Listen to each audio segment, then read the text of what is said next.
Assalamualaikum warahmatullahi taala wabarakatuh. Waalaikumsalam warahmatullahi wabarakatuh. Kami dari PPF KMSB ingin menanyakan perihal tentang perkembangan perapian organisasi. Ya, terima kasih. Seingat saya, FMSB ini secara kelembagaan itu berdiri dan beroperasi pada tahun 2000. Nah, ditentukan priorisasi jabatan di struktural FMSB itu selama 2 tahun. Setiap 2 tahun itu ada penggantian. Nah, pada awalnya kepemimpinan di FMSB itu disebut dengan presidium, dan anggaplah apakah koordinator apa presidium ya yang menjabat di situ itu diketuai namanya sekjen. Nah, sekjen yang melaksanakan sebagai fungsi eksekutif, dan hal ini dijabat oleh saudara Ustadz Fauzan gitu ya. Kalau nggak keliru dia dulu kuliahnya di Malang. Kalau nggak keliru di Malang. Dan FMSB berjalan di bawah kepemimpinan Fauzan. Setelah itu pada tahun 2002 dilakukanlah namanya kongres ya. Kalau nggak keliru namanya kongres. Nah, di dalam kongres itu akhirnya saya yang terpilih menjadi pimpinan tertinggi di FMSB, dan pada kongres itu memutuskan struktur kelembagaannya itu berubah. Eksekutif itu disebut dengan ketua umum, dan strukturnya itu ada ketua umum, ada sekretaris, dan ada bendahara. Nah, seingat saya ini sekretarisnya itu adalah saudara Amin, bendaharanya itu adalah saudara Sabat. Nah, Amin ini saya itu pada saat itu tahun 2002 masih statusnya mahasiswa di Universitas Trunojoyo. Amin dan Sabat itu dari STAIN Pamekasan. Itu yang saya ingat. Nah, ternyata berikutnya saya tahun 2003 itu terpilih jadi anggota KPU karena ada satu hal, sehingga pelaksanaan kongres ini dari sisi masa jabatan tidak full selama 24 bulan. Ada percepatan kongres, dan kongresnya itu dilaksanakan di aula bangunan Pondok Pesantren Al Mustama.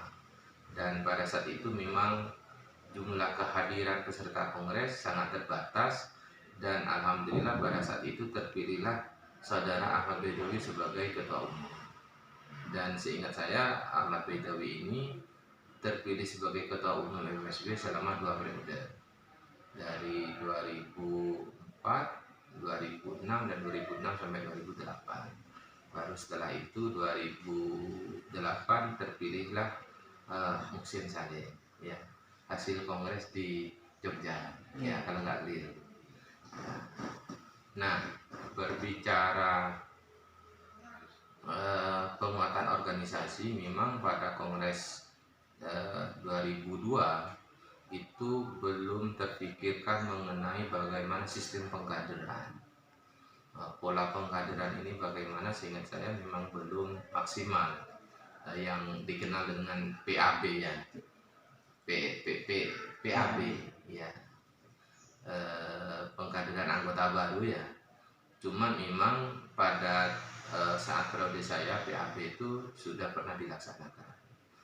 Cuma pola instrumennya, muatan materinya apa itu, konsepnya ya hanya memperkenalkan, mengingatkan tentang sistem kepesantrenan, kemahasiswaan.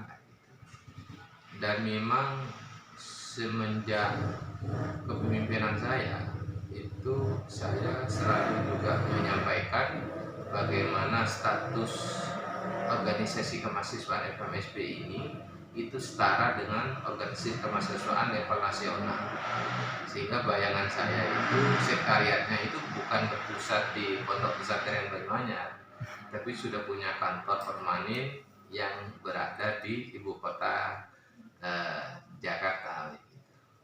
Dan nggak tahu apakah ini juga sampai periode sekarang menjadi sebuah semangat bahwa keberadaan FMSB ini bukan organisasi yang berlevel kewilayahan atau kedaerahan, tapi semangatnya FMSB ini sejajar dengan organisasi kemahasiswaan lainnya yang kedudukan dari pengurus pusatnya itu identik berada di pusat pemerintahan sebuah negara. Itu kalau di Indonesia kan pusat ibu kotanya itu di Jakarta. Nah, untuk hal-hal lain menyangkut kelengkapan organisasi baik di struktur eksekutif maupun di legislatif, memang penataannya itu yang saya ketahui dilakukan pada periode berikutnya, dan insya Allah semakin matang penyempurnaan struktur itu. Yang saya ingat mungkin pada periodenya saudara Muhsin Sani. Besar harapan menurut saya memang manajemen organisasi ini khusus FMSB baik dari aspek legal standing, kejelasan bagaimana mekanisme penentuan peralihan kepemimpinan, kalau ada konflik forum pengambilan keputusannya bagaimana, semuanya ini memang harus betul-betul dibuat aturan yang jelas.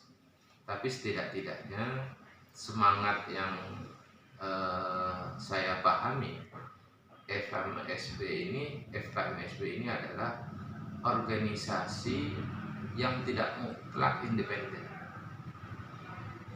Artinya dalam penentuan penggantian siapa yang berhak memimpin atau apa, ini bukan lepas dari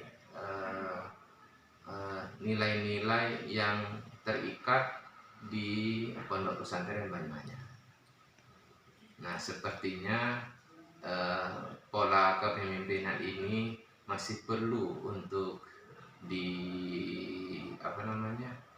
ditumbuh kembangkan. Siapapun yang memimpin FMSB ini setidak-tidaknya harus dapat restu dari pengasuh Pondok Pesantren Banyuanyar, sehingga eksistensi FMSB ini tetap tidak melupakan asal usul berdirinya FMSB itu sendiri.